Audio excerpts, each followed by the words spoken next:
pretty similar. Okay, what else are we going to do here? And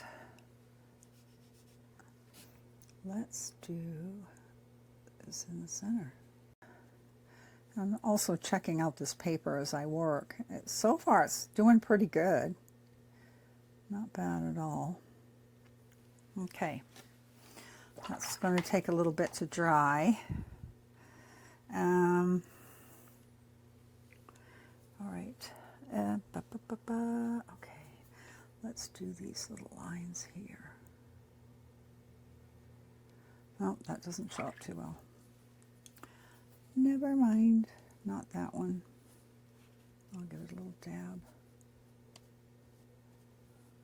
So it just lifted my color. But that's okay because we can go right over it once it's dry. All right, I am going to clean this up right here. I got a little bloom.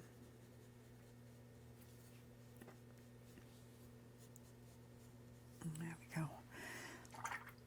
And if you've got blooms like this, it's okay because we'll use that when we do the doodles. And trust me, we can make something cool out of it.